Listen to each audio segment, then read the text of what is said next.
음악 영화를 잘 만드는 감독으로 유명한 존 카니 감독.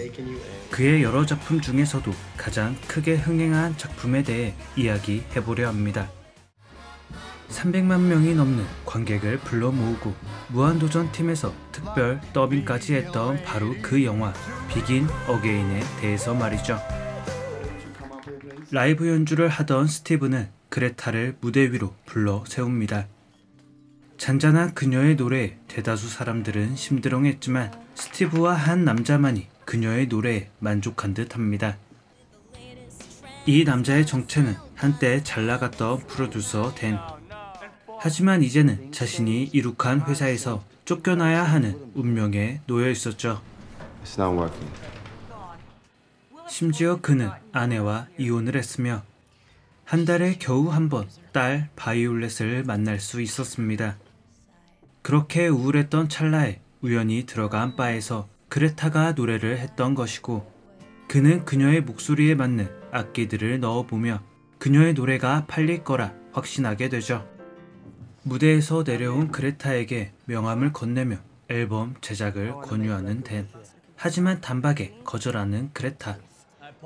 그럼에도 함께 술을 마시며 얼큰하게 취했던 댄은 마지막으로 이런 제안을 합니다. So just come to my label and let me play your demo to my partner. 다음날 댄은 전 동료 사울에게 그레타의 노래를 들려줍니다. 하지만 사울의 대답은 Make a tape and we'll get back to you. It's the best I can do right now, bro. 녹음실 대여 비용, 장비 구입비 뭐 하나 확보할 수 없던 댄은 야외에서 녹음을 하자는 제안을 합니다. 그리고 음악을 연주해줄 세션을 찾게 되는 이들. 어렵사리 모든 악기 연주자를 모아 녹음을 하려는데 이번엔 아이들이 떠드는 소리가 문제. 이에 푼돈을 주고 쫓아내려 했지만 생각을 바꿔 이들마저 녹음에 참여시킵니다. 하루는 바이올렛을 데려다주는 길에 동행하게 된 그레타. 그녀는 친언니처럼 바이올렛의 고민 상담을 해주기도 합니다. 그런 바이올렛이 마음에 들었는지 그레타는 왜 아내와 별거하는지 묻습니다.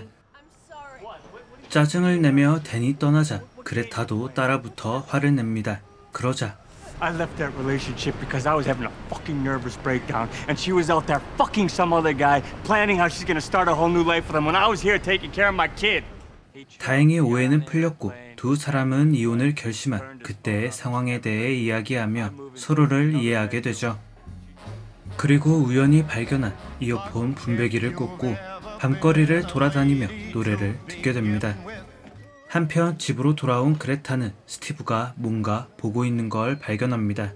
그가 보고 있던 건 그레타의 전 남자친구인 데이브의 수상소감. 화풀이라도 하는 심정으로 즉흥 곡을 만들어 데이브에게 음성 메시지를 남긴 그레타. 그런데 다음날 데이브에게서 음성 메시지가 돌아옵니다. Hey, I'm back in New York for a gig. I got your singing message. I have to see you. Call me. Please call me.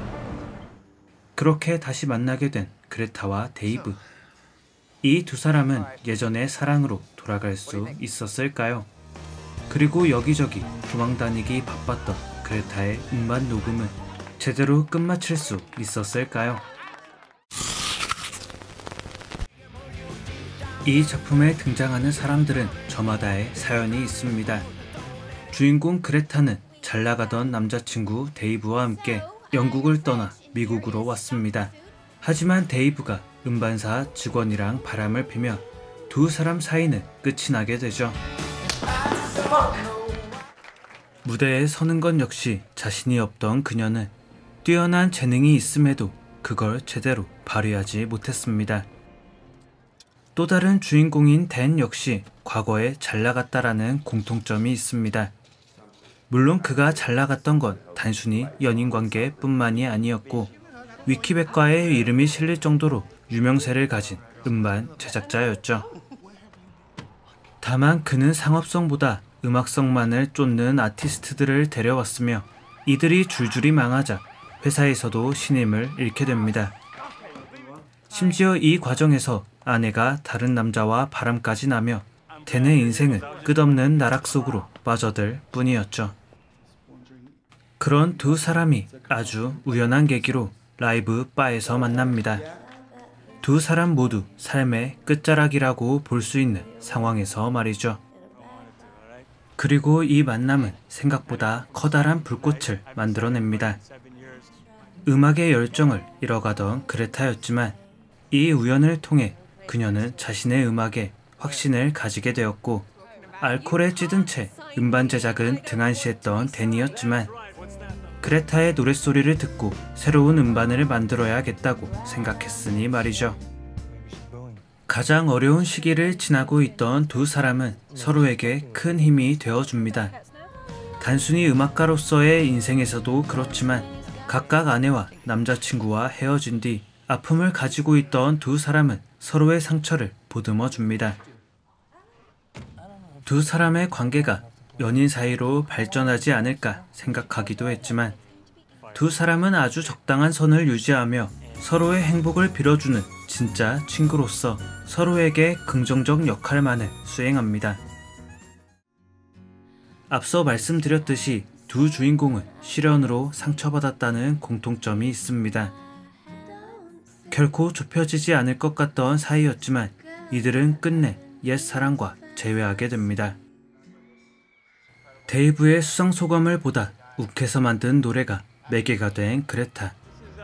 그리고 딸 바이올렛의 기타 연주를 앨범에 넣으려고 실랑이를 벌인 게 매개가 되었던 댄.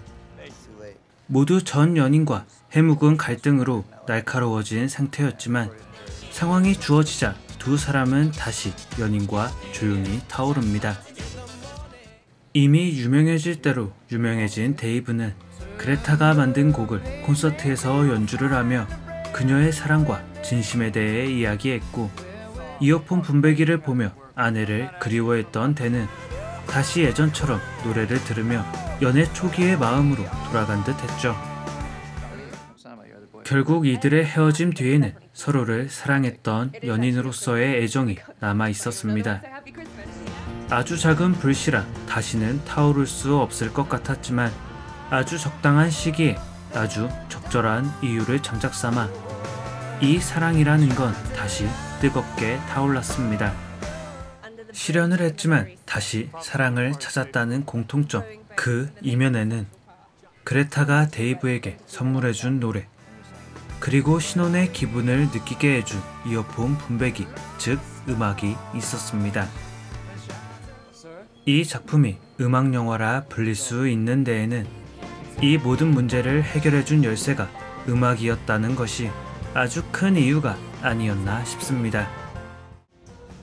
음악 영화의 거장 존 카니의 최고 히트 작품이자 상처를 가졌던 두 남녀 주인공의 새로운 도전, 그리고 그 극복에 관한 이야기를 담고 있던 영화 비긴 어게인이었습니다.